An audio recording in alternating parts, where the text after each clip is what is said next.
السلام علیکم ګرانو هیوادوالو، خدای دې وکړي چې ټول روغ جوړ او خوشحاله اوسئ. امید لرم چې ژوند به مو ښه روان وي. یو نوی ویډیو ته ښه راغلاست وایم.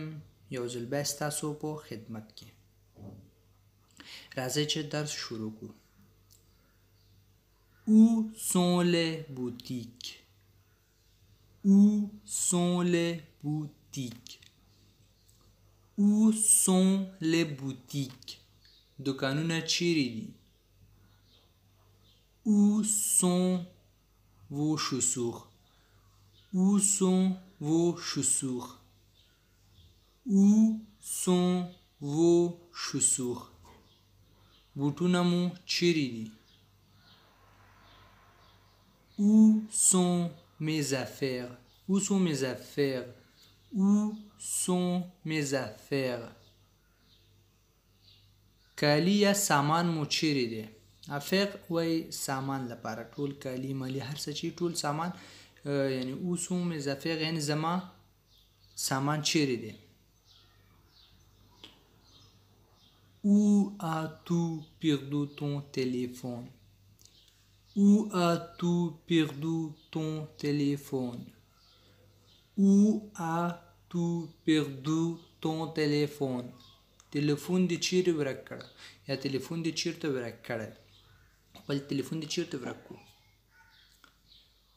Où est le musée? Où est le musée? Où est le musée? Où est le musée? موزیم چیرې دی؟ le musée معنی موزیم. Où est sa boutique? Où est sa boutique? Où est sa boutique? Où est sa boutique? د دکان یا د هغې دکان چیرته دی؟ Où est son mari? Où est son mari? Où est son mari? میړه یې چیرې دی؟ د هغې میړه چیرته دی؟ Où est la mairie? Où est la mairie? Où est la mairie? Où est la mairie? Où est la mairie? ښاروالي چیرې دی؟ La mairie ښاروالي.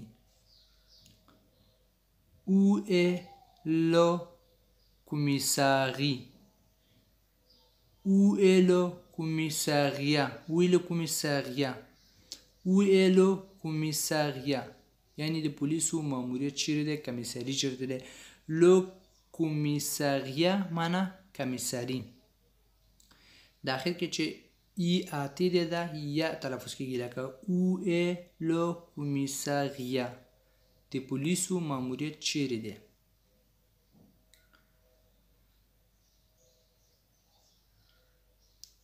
Dans cette bibliothèque, il y a des journaux français. Dans cette bibliothèque, il y a des journaux français.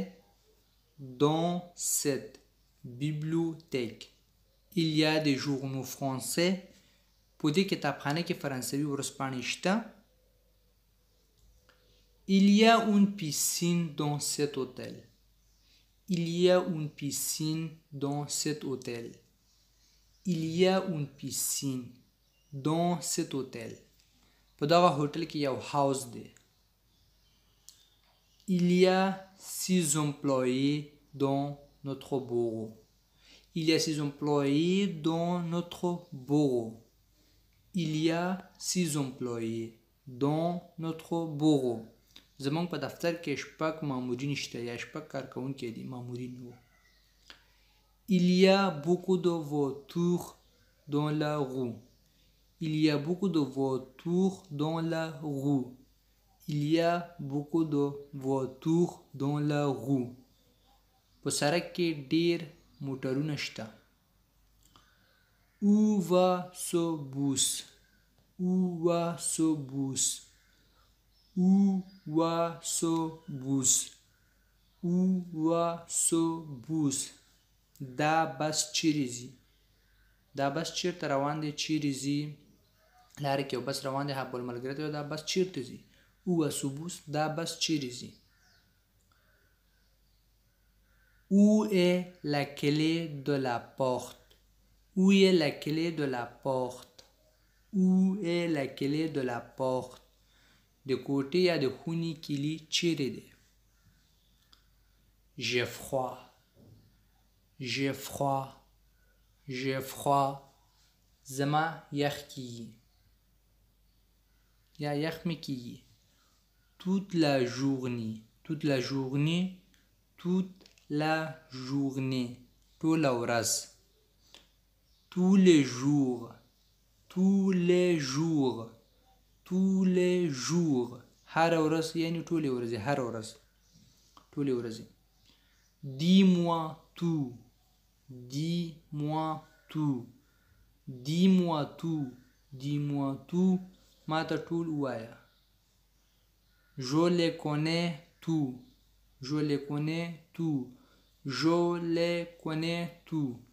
Je les connais tout. زه ټول پیژنم یا زه دا ټول پیژنم. J'y vais tous les ans. J'y vais tous les ans. J'y vais tous les ans. On کال ته وایي. J'y vais tous les ans. زه هلته هر کال ځم یا زه هلته هر کال ځم. J'ai 20 ans. J'ai 20 ans. J'ai 20 ans. زه شل کلن یم. J'ai 20 ans. زه شل کلن یم.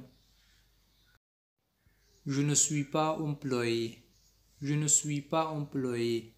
Je ne suis pas employé. زه مامور نه یم. J'ai une voiture française. J'ai une voiture française. J'ai une voiture française. زه یو فرانسوي موټر لرم. Je suis fatigué. Je suis fatigué. Je suis fatigué. زه ستړی یم. دا آخر کې چې وړه او په قوسین کې لیکل شوی دی دا هغه وخت کې استعمال کیږي کله چې ښځینه وي یا فیمینین وي. فتیګي سره به هغه وخت کې دا استعمال کړي چې مسکونه وي به هغه وخت کې دا نه استعمالیږي. Je suis en retard. Je suis en retard. Je suis en retard. Je suis en retard. زه ناوخته یم. یعنې یو چېرته لاړلی ناوخته ورسېدلی وی. Je suis en retard. زه ناوخت شولم یا ناوخته یم ناوخته ورسېدلم. Je suis célibataire. Je suis célibataire. Je suis célibataire. زه مجرد یم. Je suis afghan. Je suis afghan. Je suis afghan. Je suis afghan. زه افغان یم. Je suis زه یم. هغې نور څه چې وي لکه célibataire مجرد افغان معنا افغان. Je suis tout seul. Je suis tout seul. Je suis tout seul. Je suis tout seul. زه یوازې یم. Je suis tout seul. زه یوازې یم یا ځان له یم. J'ai faim. J'ai faim. J'ai faim. J'ai faim. زه وږی یم. دا زمونږ درس و. امید لرم چې ورباندې پوه شوي به یاستئ او که چیرې په کوم یو لغت په کوم یو جمله به پوه شوي ناستئ نو تاسو کولی شئ چې په کمنټ کې راته ووایئ او که چیرې کوم یو لغت یا کوم یو جملې تلفظ رانه غلط شوی وي بهانه غواړم او تاسو کولی شئ چې په کمنټ کې راته ووایئ چې دغه ځای کې م غلطي درلودله په ویډیو کې موږ به راتلونکي ویډیو لپاره هغه اصلاح کړو. تر راتلونکي ویډیو پورې په خدای مو سپارم. په مخه ښه وخت ښه ژوند ولرئ.